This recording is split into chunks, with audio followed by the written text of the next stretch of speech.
आप सभी को गुड मॉर्निंग। आज हम बात करने वाले हैं सर्वनाम के बारे में। हमारा हिंदी का एक और टॉपिक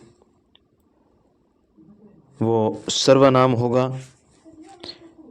सर्वनाम की परिभाषाएं, सर्वनाम किसे कहते हैं, सर्वनाम की परिभाषा देखेंगे। सर्वनाम के भेद और सर्वनामों की संख्याएं कितनी होती है, इन सब की चर्चा करने वाले हैं हम इस क्लास में। आइए हम शुरू करते हैं। सर्वनाम दो शब्दों से मिलकर बना है, यानी सर्व धनराश, सर्व प्लस नाश, सर्व प्लस नाम। सर्व का अर्थ होता है सभी और नाम का अर्थ होता है संज्ञा। संज्ञा के अर्थार्थ परिभाषा देखते हैं कि संज्ञा के स्थान पर प्रयुक्त होने वाले शब्द सर्वनाम कहलाते हैं। अर्थात किसी वाक्य में एक ही शब्द की पुनरावृत्ति न हो, इसके लिए संज्ञा के स्थान पर जिन शब्दों का प्रयोग किया जाता है उन्हें सर्वनाम कहते हैं। जैसे उदाहरण है कि मोहन आगरा रहता है। अब हम मोहन के बारे में आगे चर्चा करें, आगे उसके बारे में और जानकारी बताते हैं। तो वह क्या है कि वह वहाँ पढ़ता है। अब वह की जगह तो मोहन आ गया, मोहन की जगह शब्द प्रयोग हो गया वह, और वहाँ यानी आगरा की जगह वहाँ आ गया। हम इसमें ऐसा नहीं कह सकते कि मोहन आगरा पढ़ता है। हर वाक्य में हम नाम नहीं ले सकते जगह का, क्योंकि इससे व्याकरणिक अशुद्धियाँ होती है। इसलिए हम सर्वनामों का प्रयोग करते हैं। अब हम सर्वनाम के भेद 6 होते हैं। कौन कौन से होते हैं आइए देखते हैं। नंबर 1 पुरुषवाचक सर्वनाम, नंबर 2 निश्चयवाचक सर्वनाम, नंबर 3 अनिश्चयवाचक सर्वनाम, नंबर 4 संबंधवाचक सर्वनाम, नंबर 5 प्रश्नवाचक और नंबर 6 निजवाचक। अब सर्वनाम के भेद तो 6 होते हैं, लेकिन अगर सर्वनामों की संख्या पूछे तो 11 होती है। अब सर्वनाम 11 कौन कौन से होते हैं? जैसे मैं, तुम, आप, यह, वह, जो, सो, कोई, कुछ, क्या और कौन, यानी 11 हो गए। सर्वनामों की संख्या 11 होती है, भेद 6 होते हैं। अब हम एक एक सर्वनाम के जो भेद हैं उसकी चर्चा करने वाले हैं। कौन कौन से हैं? अब मैं आपको ये बता रहा हूँ, यह है सर्वनाम के 6 भेद और यह है सर्वनाम की संख्या 6। अब हम पहला भेद पढ़ते हैं, पुरुषवाचक सर्वनाम। वह है कि वे सर्वनाम शब्द जिनका प्रयोग बोलने वाले वक्ता, सुनने वाले श्रोता या किसी अन्य के लिए किया जाता है, पुरुषवाचक सर्वनाम कहलाता है। उदाहरण है, मैं दिल्ली रहता हूँ, अपने लिए हो गया। तुम कहाँ रहते हो, तुम कहाँ रहते हो सामने वाले से, और वे कहाँ रहते हैं अन्य के लिए हो गए। अब हम इसके जो सर्वनाम है उसमें हमने 1 नंबर पढ़ा पुरुषवाचक सर्वनाम। उसके 3 भेद या 3 उपभेद किए जाते हैं। नंबर 1 होता है उत्तम पुरुष सर्वनाम, दूसरा होता है मध्यम पुरुष सर्वनाम बीच का, और तीसरे व्यक्ति के लिए प्रयोग किया जाता है उसको कहते हैं अन्य पुरुषवाचक सर्वनाम। अब हम सबसे पहले 1 नंबर उत्तम पुरुषवाचक सर्वनाम की चर्चा करने वाले हैं। उसकी परिभाषा है कि वे सर्वनाम शब्द जिनका प्रयोग बोलने वाले वक्ता अपने लिए करता है। उत्तम का मतलब अपने आप के लिए प्रयोग करेगा। वे सर्वनाम शब्द जिनका प्रयोग वक्ता अपने लिए करता है उत्तम पुरुषवाचक सर्वनाम कहलाते हैं।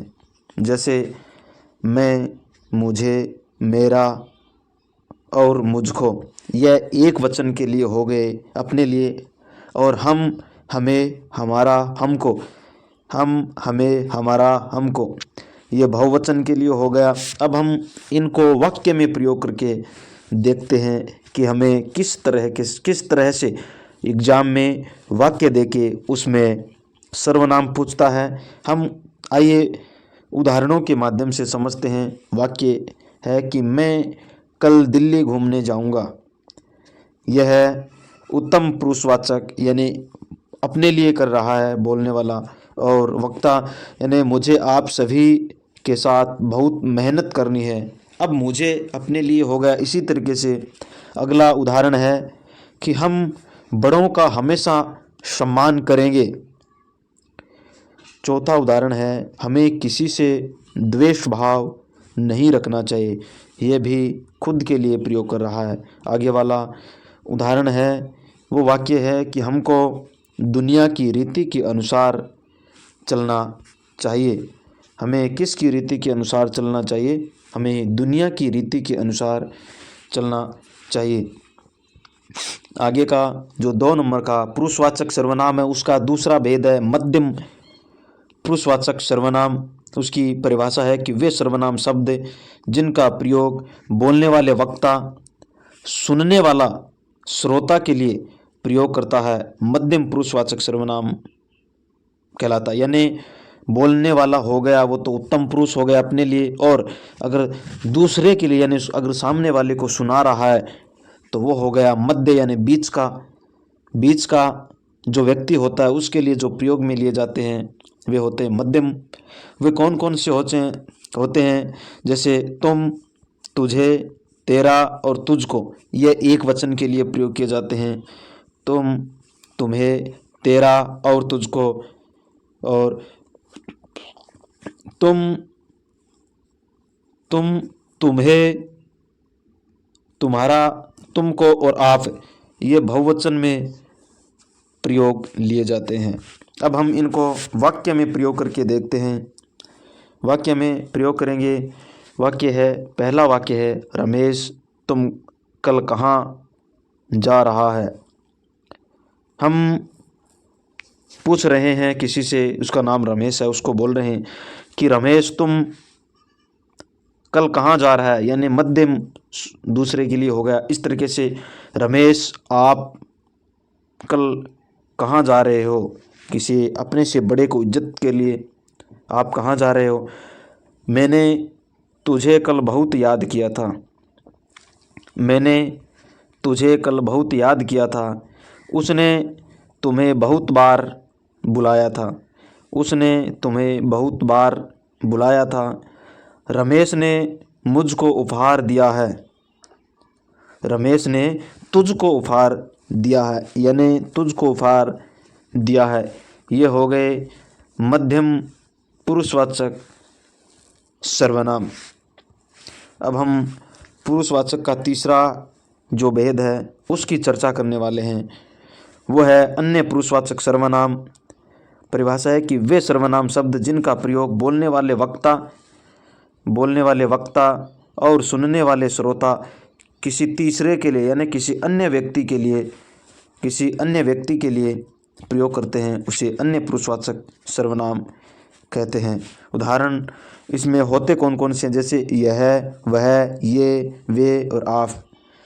हम इसको उदाहरणों के प्रश्नों में किस तरीके से वाक्य दे करके हमें पूछता है, हम वाक्य में प्रयोग करके देखते हैं कि यह मेरा भाई है। यह मेरा भाई है। अन्य किसी तीसरे व्यक्ति के लिए हम बोल रहे हैं उसकी तरफ इशारा करके कि यह मेरा भाई है, यानी अन्य पुरुष हो गया। इसी तरीके से वह तुम्हारी पड़ोसिन है, यानी दूर की तरफ इशारा करते हुए बोलते हैं किसी तीसरे व्यक्ति की कि वह तुम्हारी पड़ोसिन है। इसी तरीके से ये हमारी माताजी है। वे तुम्हारे पिताजी हैं। पटेल जी लोहे पुरुष कहलाते हैं। आप देश की देश की एकता के सूत्रधार हैं। आगे वाला है कि तुमने, मैंने और उसने मिलकर के यह कार्य किया। अब इस वाक्य में तीनों के तीनों सर्वनाम हो गए, यानी पुरुषवाचक सर्वनाम का है। इसमें पुरुषवाचक सर्वनाम के तीनों भेद आ गए। अब तुमने, ये तो मध्यम पुरुषवाचक के लिए हो गया, मैंने उत्तम पुरुषवाचक के लिए, उसने अन्य पुरुषवाचक के लिए। इस तरीके से आज हमने सर्वनामों के अंदर, सर्वनाम में आज हमने जो पहला भाग है वो है पुरुषवाचक सर्वनाम, इसको पढ़ा है। और सर्वनामों की संख्या 11 होती है। पुरुषवाचक सर्वनाम की हमने 3 भेद किए, उत्तम पुरुषवाचक सर्वनाम, मध्यम पुरुषवाचक सर्वनाम और अन्य पुरुषवाचक सर्वनाम। उत्तम पुरुष में व्यक्ति अपने लिए शब्द प्रयोग में लेगा, जैसे मैं, मुझे, मेरा, मुझको, ये एक वचन में, और हम, हमें, हमारा, हमको, ये बहुवचन में। और इसी तरीके से हमने दूसरा भेद पढ़ा, वो है मध्यम पुरुषवाचक सर्वनाम। उसमें, इसमें सुनने वाले वक्ता है, बोलने वाले वक्ता सुनने वाले के लिए प्रयोग करता है, जैसे तुम, तुझे, तेरा, तुझको, ये एक वचन में। और बहुवचन में तुम, तुम्हें, तुम्हारा, तुझको और आप। हमारा जो तीसरा था वो था अन्य पुरुषवाचक सर्वनाम। अन्य पुरुषवाचक सर्वनाम यानी न तो श्रोता अपने लिए करता है, वक्ता न ही श्रोता के लिए करता है, बल्कि तीसरे व्यक्ति के लिए प्रयोग में लेता है, वे शब्द अन्य पुरुषवाचक सर्वनाम कहलाते हैं। इसमें यह, वह, ये, वे और आप, ये शब्द आए। इस तरीके से आज हमने सर्वनाम की परिभाषा, सर्वनामों की संख्या और सर्वनाम के भेद, सर्वनामों के भेद की सामान्य जानकारी और भेद में हमने एक पहला भाग है, वो पहला जो पुरुषवाचक सर्वनाम है वो हमने पढ़ लिया। आगे की चर्चा हम करते हैं नेक्स्ट क्लास में। तब तक के लिए आप सभी को धन्यवाद।